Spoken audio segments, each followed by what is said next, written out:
परिवर्तन न्यूज 24 तास। वाशिम जिल्ह्यातील कारंजा तालुक्यातील दुगोरा या गावी विठ्ठल मंदिर संस्थान व गावकरी यांच्या सहकार्याने दिनांक जानेवारी 21 ते जानेवारी 28 पर्यंत चालणाऱ्या श्रीमद संगीत भागवत सप्ताहाचे आयोजन करण्यात आले। या प्रसंगी प्रमुख पाहुणे म्हणून कारंजा मानोरा विधानसभा आमदार श्रीमती सईताई प्रकाश दादा डहाके यांनी या कार्यक्रमाला भेट दिली। कारंजा कृषी उत्पन्न बाजार समितीचे सदस्य देवेंद्र भाऊ राऊत, पंचायत समितीचे माजी सभापती व सदस्य प्रदीप भाऊ देशमुख उपस्थित होते। आमदार सईताई डहाके यांचे स्वागत सरपंच ज्योतिताई दीपक बांडे यांनी पुष्पगुच्छ व शाल श्रीफळ देऊन केले। तसेच देवेंद्र भाऊ राऊत व प्रदीप भाऊ देशमुख यांचे स्वागत उपसरपंच शरणदास बांडे, विवेक बांडे, दिलीप भगत यांनी केले। तसेच दुगोरा ते उंबरडा बाजार रस्ता दुरुस्त करून द्यावा या मागणीचे निवेदन आमदार सईताई डहाके यांना गावकरी मंडळीकडून देण्यात आले। आमदार सईताई डहाके यांनी रस्ता दुरुस्तीचे काम लवकरच सुरू करण्यात येणार असे आश्वासन दिले। श्रीमद संगीत भागवत सप्ताहाचे कथावाचक हबहब सुभाष महाराज ठाकरे व त्यांच्या संच वाशिम सुमधुर वाणीतून होते आहे, असे आमचे प्रतिनिधी गजानन वरघट यांनी कळविले। धन्यवाद। माझे प्रेरणास्थान दादा डहाके यांना अभिवादन करते। या भागवत कथा निमित्त आपण सर्व जमलेल्या मंचावरील सर्व उपस्थित मान्यवर आणि माझ्या गावकरी मंडळी बंधू आणि भगिनींनो, आम्हाला इथे कार्यक्रमाला यायला थोडा वेळ झाला, भागवताला यायला वेळ झाला, कारण यावर्षीला आम्हाला कार्यक्रम होता। तर मी नक्कीच 28 तारखेला येण्याचा प्रयत्न करते। दादांनी जे काम सांगितलं ते काम करण्यासारखेच आहे, कारण बरेच खड्डे झाले आहे मध्ये। आपल्याला भाऊंनी पण सांगितलं की आपल्याला तिथे डागडुगी का होईना सध्याची ते करावं लागते। मी म्हटलं डागडुगीपेक्षा आपण रस्ता करून घेऊ, तर ते काम मी नक्कीच करेल, कारण मागे आम्ही तुम्हाला निवेदन दिलेलं होतं आम्हाला, पण आता काही कारणास्तव मागे पुढे होते, तर नक्कीच आपण रस्त्याची पाहणी करून आपण त्याचं काम पूर्ण करू। कारण इथे भागवत चालू असताना, कार्यक्रम चालू असताना बऱ्याच लोकांना ये जाव करावं लागते आणि पावसाळ्यात फार रस्ता खराब होतो। आता मी निवडून आली तेव्हापासून बरीच आपले कामं चालू आहे, कामं टाकणे चालू आहे। पुढे आता पुढल्या टप्प्यात काहीतरी आपण बरेचसे कामं करणार आहोत। बहुतेक मला वाटते ह्यांमध्ये हा रस्ता येते की काय, हो, तर त्यात आला तर फारच ठीक, आपण त्याची पाठपुरावा करून राहिलो। त्यात जर आला तर आपल्या लवकरात लवकर तो मंजूर होईल, पण नाही झाला तरी मी तुम्हाला ग्वाही देते, तुम्हाला सांगते की मी ते काम पूर्ण करून देईल आपलं। आणि आपण इथे महाराजांच्या वाणीतून इथे भागवत ऐकत आहात। भागवतकार जेव्हा आपल्याला संबोधित करते, भागवत सांगतो, तेव्हा त्यांच्या वाणीतून आपल्याला काहीतरी संस्कारी, काहीतरी कार्य करण्यासाठी, काहीतरी चांगलं काम करण्यासाठी, आपल्या मुलावर संस्कार करण्यासाठी प्रबोधन करत असतात।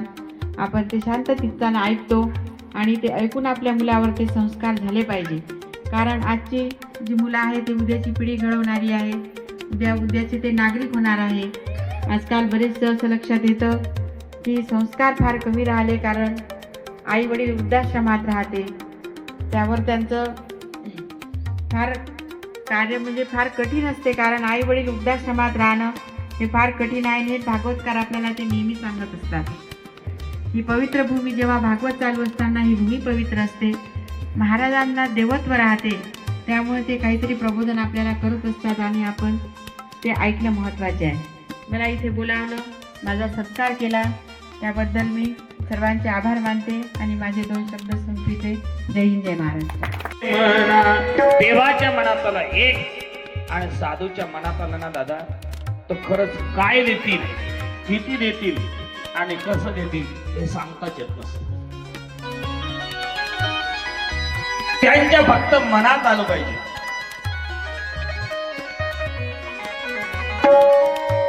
विश्वामित्र म्हणजे काही सामान्य नव्हता, एक एकाकिणी म्हणू व्यापारे, हे विश्वाची होय संहारे, एकला नसरे कृपाचार्य, द्रोणाचार्य, भीष्माचार्य।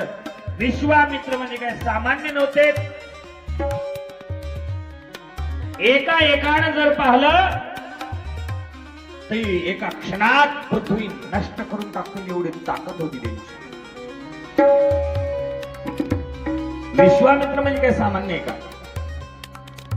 60,000 वर्ष ज्यांनी तपश्चर्या केली होती, योग साधना केली होती, योग काय सामान्य आहे का? ज्ञानोबा ज्ञानेश्वरीत लिहितात, म्हणून योगाची या वाटा जे निघाले का स्वटा त्या दुःखाचाची फाटा भागाला. जे योगाच्या मार्गाने निघाले केवळ त्यांना दुःख आहे. लोखंडाचे चणे आणि ज्या माणसाचे हिऱ्यासारखे पक्के दात आहेत त्यानं जरी खातो म्हणलं तरी लोखंडाचे चणे खाता येत नाही. ज्ञानोबारायला का लिहितात? कारण त्यांना सांगायचं योग मार्ग तितका कठीण आहे. तो योग 60,000 वर्ष ज्याने लोखंडाचे चणे खाऊन योग केला तो विश्वामित्र काही सामान्य नव्हता. ज्याचा यत्न शेवटाला जाऊ देत नव्हते.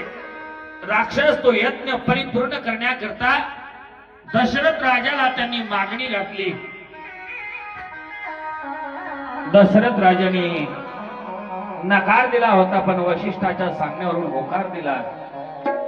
आणि दशरथ राजा सज्जनानो रामाला आणि लखनजीला विश्वामित्राच्या ज्यावेळेस भीती देतात त्यावेळेस मात्र विश्वामित्राला आनंद झाला. विश्वामित्राने सांगितलं, राजा मी तुला 2 हाताचा राम मागितला होता. त्या रामाच्या सोबतीला तू लखनजी तू जर मला 4 हात देत असतील तर तुला 4 नाही 8 नाही मी 16 हात करून देईन. याचा अर्थ असा आहे साधूला जर काही दिलं ना दादा तर साधू कसं देतील आणि किती देतील? कारण ते उदार आहे. संत उदार उदार भरले अनंत भांडार. किती उदार किती उदार सज्जनानो. त्यांच्या सारखं उदाराचा तू तर राणा उदाराचा राजा म्हणजे आमचे संत आहेत. म्हणून जे देवाकडून सुद्धा होत नाही ते संताने होत असते. म्हणून देव सारावे परते आणि संत पूजावे आरते.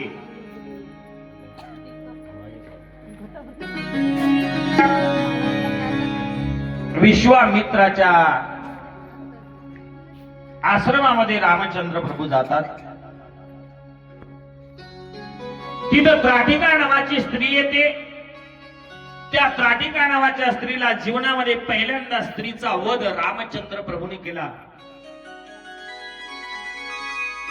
स्त्री मारल्याच्या नंतर दोष लागत असतो परंतु पहिल्यांदा स्त्री मारली असेल तर रामचंद्र प्रभूंनी त्राटिका. कोण त्राटिका?